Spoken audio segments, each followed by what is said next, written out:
नमस्कार, आप देख रहे हैं दूरदर्शन किसान मौसम खबर में आप सभी का स्वागत। मैं हूं मुकुल शर्मा। मौसम खबर में जानेंगे आने वाले दिनों में कहां होगी बारिश, कहां चलेंगी तेज हवाएं और कैसी रहेगी तापमान की स्थिति। साथ ही ऐसे मौसम में किसानों के लिए क्या है कृषि सलाह। लेकिन आइए सबसे पहले एक नजर डाल लेते हैं सुर्खियों पर। 2 दिन पूर्वोत्तर भारत के कई राज्यों में तेज बारिश का अनुमान। तो रविवार को केरल, तमिलनाडु और पुडुचेरी में भी कहीं कहीं खूब बरसेंगे बादल। 2 दिन पूर्वी मध्य प्रदेश और छत्तीसगढ़ में कहीं कहीं बिजली चमकने के साथ ही तेज हवाएं चलने की संभावना।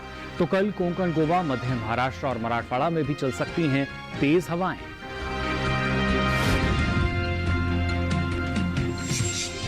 और बिहार में किसान करें अरहर की बुआई, ओडिशा में धान और मक्के करें रोपाई।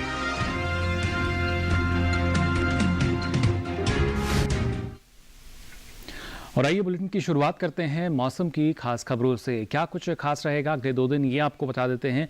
सबसे पहले अगर तेज हवाओं की बात करें तो 2 दिन दक्षिण पश्चिम अरब सागर में तेज हवाएं चलने की संभावना है। इन हवाओं की रफ्तार 45 से 55 किलोमीटर प्रति घंटे की रह सकती है।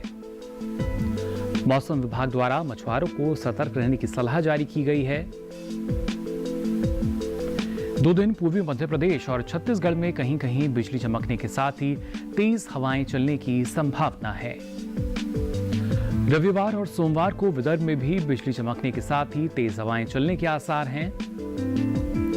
2 दिन कोंकण, गोवा में कहीं कहीं तेज हवाएं चलने की संभावना है। रविवार को मध्य महाराष्ट्र और मराठवाड़ा में भी तेज हवाएं चलने के आसार हैं। 2 दिन असम और मेघालय में कहीं कहीं चल सकती हैं तेज हवाएं। रविवार को झारखंड और ओडिशा में इक्का दुक्का जगह बिजली चमकने के साथ ही तेज हवाएं चलने की संभावना है। रविवार को उत्तराखंड में इक्का दुक्का जगह तेज बारिश की संभावना है। 2 दिन उप हिमालय, पश्चिम बंगाल और सिक्किम में कहीं कहीं जोरदार बारिश का अनुमान जताया गया है। रविवार को अरुणाचल प्रदेश, असम और मेघालय में भी तेज बारिश हो सकती है। 2 दिन ओडिशा में भी इक्का दुक्का जगह झमाझम बारिश का अंदेशा है।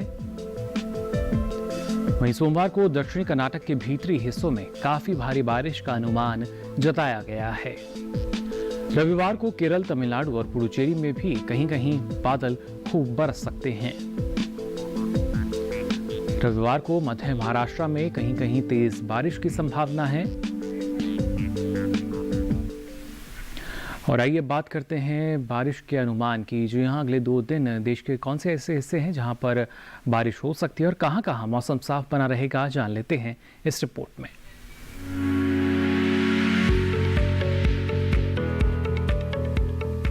मौसम के हाल में सबसे पहले बात करते हैं उत्तर भारत के पहाड़ी इलाकों की। रविवार को जम्मू कश्मीर और लद्दाख में इक्का दुक्का जगह बरसात का अनुमान है। वहीं रविवार को उत्तराखंड में कई जगहों पर बारिश के आसार हैं। रविवार को हिमाचल प्रदेश के कुछ इलाकों में बारिश की संभावना है। रविवार को पंजाब में इक्का दुक्का जगह बारिश के आसार हैं। रविवार को हरियाणा और दिल्ली में कहीं कहीं बारिश का अनुमान है। वहीं रविवार को पूर्वी और पश्चिमी उत्तर प्रदेश में इक्का दुक्का स्थानों पर बारिश की संभावना बनी हुई है। रविवार को पूर्वी और पश्चिमी राजस्थान के कुछ इलाकों में बरसात का अनुमान है। अगले 2 दिन पूर्वी भारत के गांगे पश्चिम बंगाल के कुछ इलाकों में बरसात के आसार हैं। जबकि रविवार और सोमवार को उप हिमालय, पश्चिम बंगाल और सिक्किम के ज्यादातर इलाकों में बारिश की संभावना बनी हुई है। 2 दिन असम और मेघालय के कई हिस्सों में बरसात के आसार बने हुए हैं। साथ ही रविवार और सोमवार को अरुणाचल प्रदेश के कई इलाकों में भी बरसात की संभावना है। वहीं 2 दिन नागालैंड, मणिपुर, मिजोरम और त्रिपुरा के कुछ इलाकों में बरसात के आसार हैं। रविवार और सोमवार को बिहार और झारखंड के कुछ हिस्सों में बरसात का अनुमान है। साथ ही 2 दिन ओडिशा में कुछ जगह बरसात की संभावना बनी हुई है। अगर मध्य भारत की बात करें तो रविवार को पूर्वी मध्य प्रदेश के कुछ इलाकों में बारिश की संभावना है। साथ ही रविवार को छत्तीसगढ़ में कुछ इलाकों में बरसात के आसार हैं। रविवार को मध्य महाराष्ट्र के कई इलाकों में बारिश की संभावना है। वहीं अगले 2 दिन कोंकण, गोवा में कई जगह बरसात होने के आसार हैं। अगले 2 दिन गुजरात के इक्का दुक्का इलाकों में बारिश का अनुमान है। साथ ही रविवार और सोमवार को सौराष्ट्र और कच्छ में भी कहीं-कहीं बरसात के आसार बने हुए हैं। दक्षिण भारत की बात करें तो रविवार को तटीय आंध्र प्रदेश में कुछ जगह बरसात का अनुमान है। रविवार और सोमवार को तमिलनाडु और पुदुचेरी में कुछ जगह बारिश की संभावना है, जबकि अगले 2 दिन कर्नाटक के तटीय इलाकों के ज्यादातर हिस्सों में बरसात के आसार हैं। रविवार और सोमवार को दक्षिणी कर्नाटक के भीतरी हिस्सों में भी बारिश की उम्मीद है। इसके साथ ही गुरुवार को केरल में अधिकतर जगह बारिश का अनुमान है। 2 दिन अंडमान और निकोबार द्वीप समूह में कई जगह बरसात की संभावना बनी हुई है। बात करते हैं पिछले 24 घंटों के दौरान देश के किन हिस्सों में बारिश दर्ज की गई। सबसे पहले बात अगर की जाए जम्मू कश्मीर और लद्दाख की, तो यहाँ पर ज़्यादातर इलाकों में बारिश हुई। गिलगित और बल्तिस्तान, साथ ही मुजफ्फराबाद में भी अधिकतर जगह बारिश हुई। हिमाचल प्रदेश और उत्तराखंड में भी कहीं कहीं बारिश दर्ज की गई।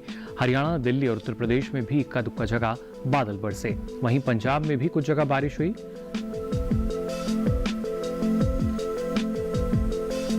पश्चिमी राजस्थान की अगर बात करें तो आप देख सकते हैं यहाँ भी कहीं कहीं काफी भारी बारिश दर्ज की गई।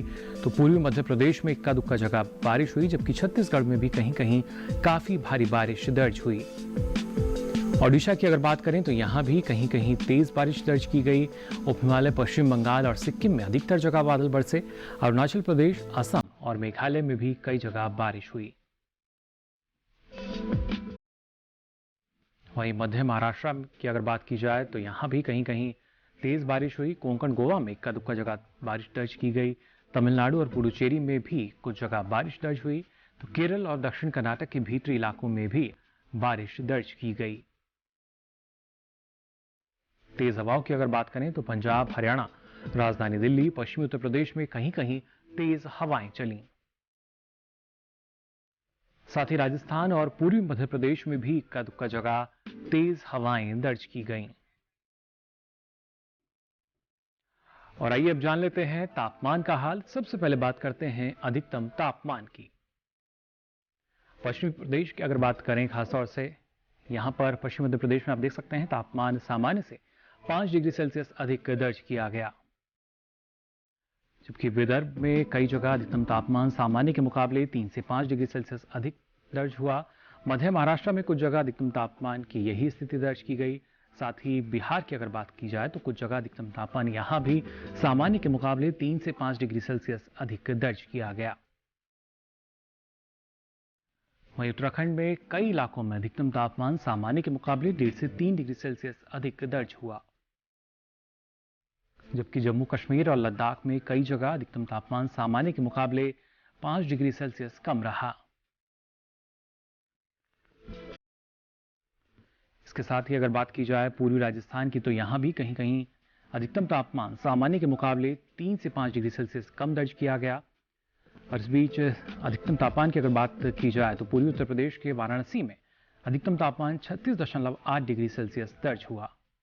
न्यूनतम तापमान की अगर बात करें तो आप देख सकते हैं जम्मू कश्मीर, लद्दाख, इसके साथ साथ अगर बात की जाए गिलगित और बल्तिस्तान की, तो तापमान यहां पर सामान्य से 3 से 5 डिग्री सेल्सियस अधिक दर्ज हुआ। इसके साथ ही तेलंगाना और मध्य महाराष्ट्र में तापमान सामान्य से 1.5 से 3 डिग्री सेल्सियस अधिक दर्ज किया गया।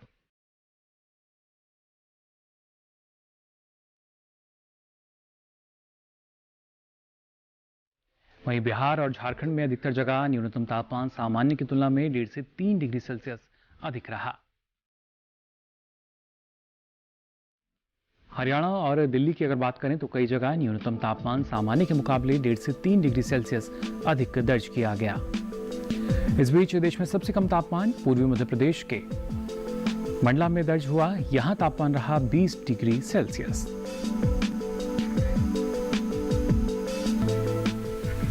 तो जाना आपने बारिश, तेज हवाओं और तापमान का हाल। फिलहाल मौसम खबर में वक्त हो चला एक छोटे से ब्रेक का। ब्रेक के बाद भी आपको बताएंगे मौसम से जुड़ी कुछ खास जानकारी। आप देखते रहिए दूरदर्शन किसान।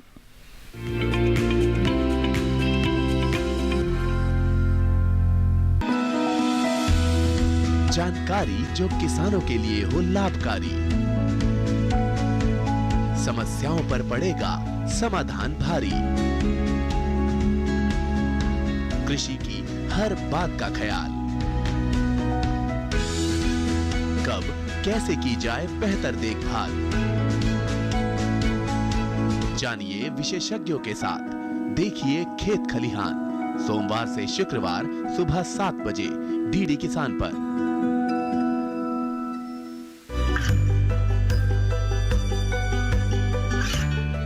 गांवों और पिछड़े क्षेत्रों में सरकारी योजनाओं की जानकारी पहुंचा। देश में कौशल और क्षमता विकास कर ग्रामीणों को सामाजिक बदलाव और विकास से जोड़ने की दूरदर्शन किसान की पहल चौपाल चर्चा देखें सोमवार से शुक्रवार सुबह 9 बजे।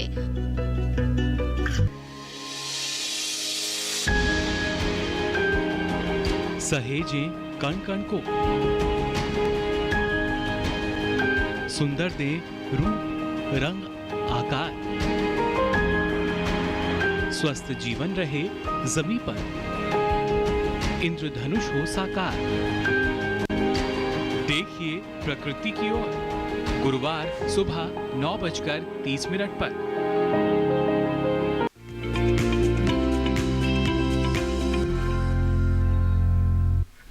तो ब्रेक के बाद आप सभी का एक बार फिर स्वागत मौसम खबर में। चलिए बात करते हैं खासतौर से बिहार और ओडिशा की, जहां पर बारिश के मौसम में किसानों को विशेष रूप से ध्यान देने की आवश्यकता है। कृषि विशेषज्ञों की सलाह से किसान फसलों की बढ़िया पैदावार और बचाव के लिए कौन कौन से कृषि कार्य यहां कर सकते हैं, आइए जान लेते हैं इस रिपोर्ट में।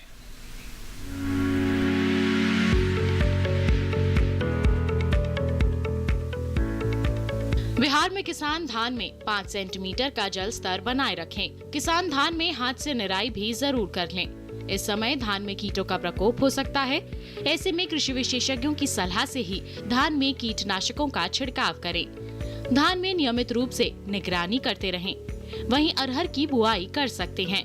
साथ ही मक्का में कीटों से बचाव के लिए कीटनाशकों का इस्तेमाल विशेषज्ञों की सलाह के अनुसार करें। इसके अलावा बैंगन और टमाटर की रोपाई कर लें। वहीं लाल मिर्च और गोभी की रोपाई भी की जा सकती है। साथ ही सब्जियों में निराई भी कर लें किसान। वहीं ओडिशा में खरीफ फसलों में निराई और गुड़ाई कर लें। इसके साथ ही किसान धान की रोपाई भी कर सकते हैं। धान के खेत से जल निकासी का उचित प्रबंध जरूर कर लें। अभी धान में कीटों के लगने का अंदेशा है, तो कृषि विशेषज्ञों की सलाह के अनुसार ही कीटनाशकों का छिड़काव करें। साथ ही मक्का की रोपाई भी करते रहें। मक्का से पानी की निकासी की उचित व्यवस्था जरूर कर लें। वहीं मक्का में कीटों से बचाव के लिए कीटनाशकों का छिड़काव करें। यहाँ किसान तिल की बुआई भी कर सकते हैं। तिल के खेत से पानी की निकासी की व्यवस्था जरूर कर लें। इसके अलावा किसान मूंगफली में निराई का कार्य करते रहें।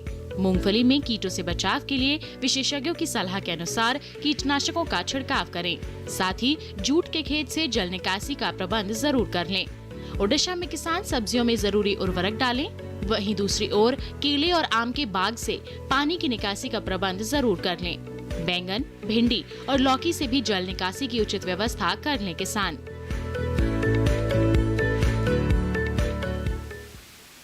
बात करते हैं बेबी कॉर्न की। जी हाँ, जो कि मक्का का ही एक रूप है, लेकिन किस तरीके से इसकी खेती आप कर सकते हैं और कितना मुनाफा यहाँ छिपा हुआ है, सावधानी आपको क्या रखनी होगी शिशु मक्का यानी बेबी कॉर्न की खेती करते वक्त, जान लेते हैं इस रिपोर्ट में।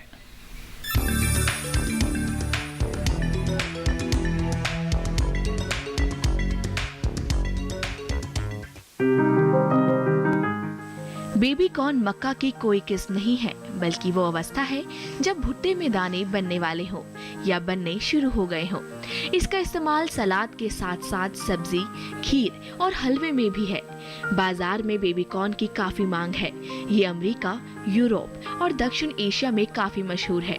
अब भारत के शहरी इलाकों में भी इसकी लोकप्रियता भी तेजी से बढ़ रही है। यही वजह है कि भारत में इसकी खेती मुख्य रूप से शहरों से सटे इलाकों में होती है। ये काफी पोषक है और शायद यही बढ़ती हुई मांग की वजह है।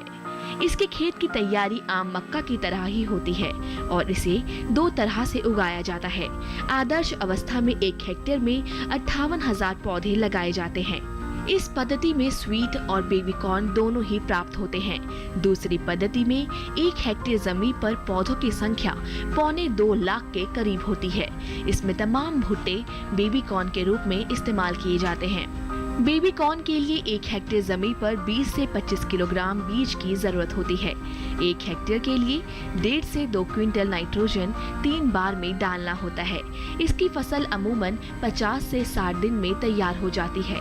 तुड़ाई पर खास ध्यान देने की जरूरत है, क्योंकि भुट्टा बहुत तेजी से बढ़ता है, इसलिए इसे जितना जल्दी हो सके बाजार भेज देना चाहिए। सुबह का समय तुड़ाई के लिए उपयुक्त है। पौधों में बाल यानी झंडा निकलते ही तोड़ दे और 3 दिन में 1 बार तुड़ाई कर लेनी चाहिए। इस तरह एक फसल के लिए औसतन 7 से 8 तुड़ाई पर्याप्त होती है। 1 हेक्टेयर में 15 से 19 क्विंटल तक बेबी कॉर्न हो सकते हैं। भुट्टे तोड़ने के बाद पौधों को हरे चारे के रूप में इस्तेमाल किया जा सकता है या इसे बेचकर अतिरिक्त आमदनी प्राप्त की जा सकती है। 1 हेक्टेयर से किसान को 250 से 400 क्विंटल तक हरा चारा मिल सकता है। दिल्ली के आसपास के इलाकों में किसानों ने बेबी कॉर्न प्रसंस्करण के संयंत्र भी लगाए हैं। इस काम में हरियाणा का सोनीपत जिला सबसे आगे है। प्रसंस्करण के लिए सरकार से सहायता भी मिलती है। प्रोड्यूसर्स कंपनी एक्ट के तहत किसान मिलकर अपनी कंपनी भी खोल सकते हैं और कई गुना लाभ कमा सकते हैं। महिलाओं के स्वयं सहायता समूह भी इससे जुड़े हैं। प्रसंस्करण के बाद बेबी कॉर्न के दाम भी अच्छे मिलते हैं और इसे लंबे समय तक भंडार करके रखा भी जा सकता है।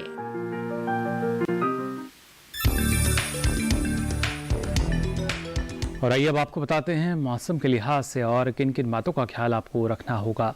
राजस्थान की अगर बात करें तो यहाँ पर किसान कपास में इस वक्त निराई कर सकते हैं।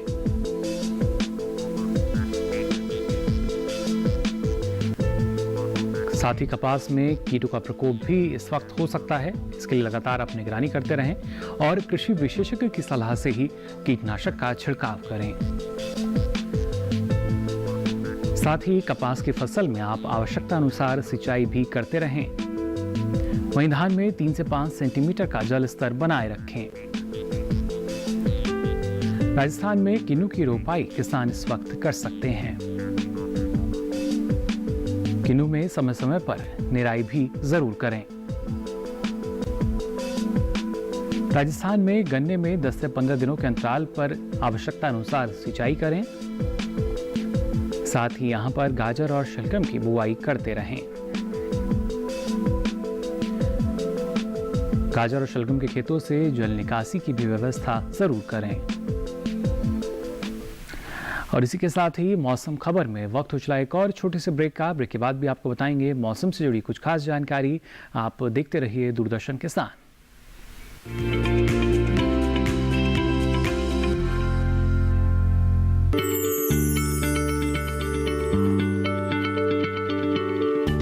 क्या आप किसी बीमारी से परेशान हैं? चाहते हैं डॉक्टर की सलाह? तो हम हैं आपके साथ। बताएंगे आपको जीने की राह। समस्याएं आपकी, समाधान देश के मशहूर विशेषज्ञों के। घर बैठे बात करें देश के जाने माने डॉक्टरों से। हमारे लाइव प्रोग्राम स्वस्थ किसान में हर शनिवार शाम 6 बजे से 7 बजे तक। बीमारियों से कैसे बचेगी फसल? मवेशियों की मुश्किलों का क्या है हल? कहां से लाएं बीज, कितनी लगेगी खाद?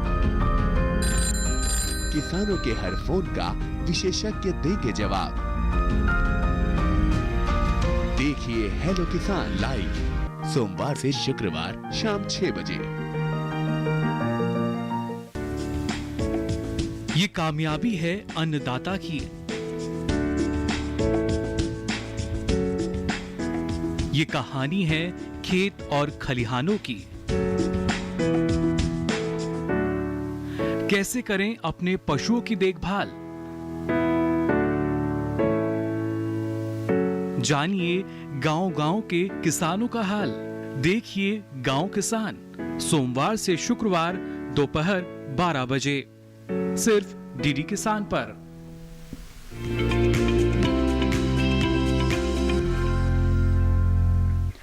तो ब्रेक के बाद आप सभी का एक बार फिर स्वागत मौसम खबर में। अब चलिए आपको बताते हैं मौसम के लिहाज से और किन किन बातों का ख्याल आपको रखना होगा।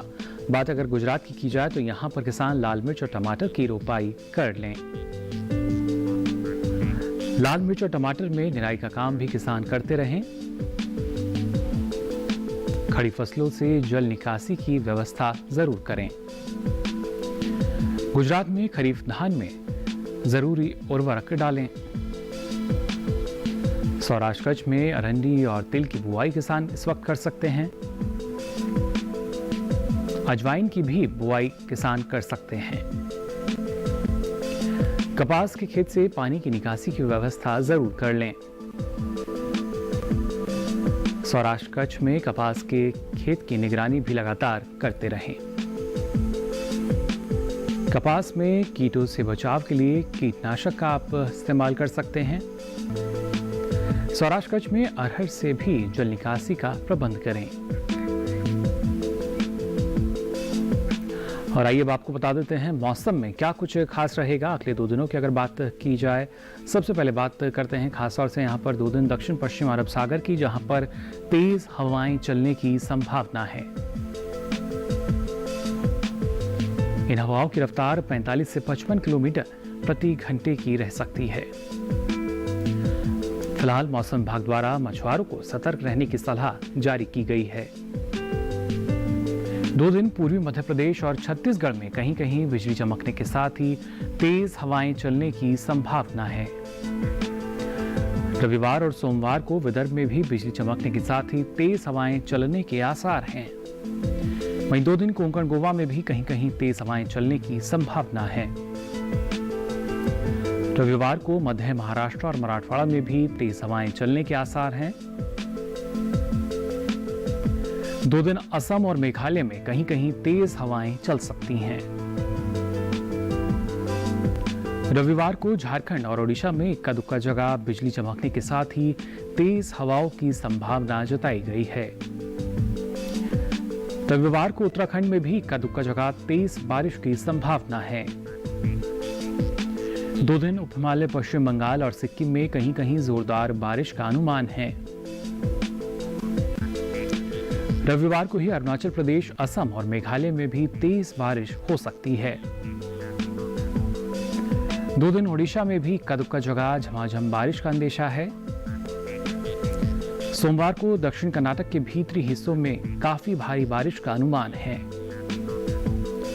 रविवार को केरल, तमिलनाडु और पुडुचेरी में कहीं कहीं खूब बादल बरसने की संभावना है। साथ ही रविवार को मध्य महाराष्ट्र में कहीं कहीं तेज बारिश की संभावना जताई गई है। तो फिलहाल के लिए मौसम खबर में बस इतना ही। मौसम की ताज़ा जानकारी और कृषि सलाह के साथ फिर होंगे हाजिर। तब तक के लिए दीजिए इजाजत। नमस्कार।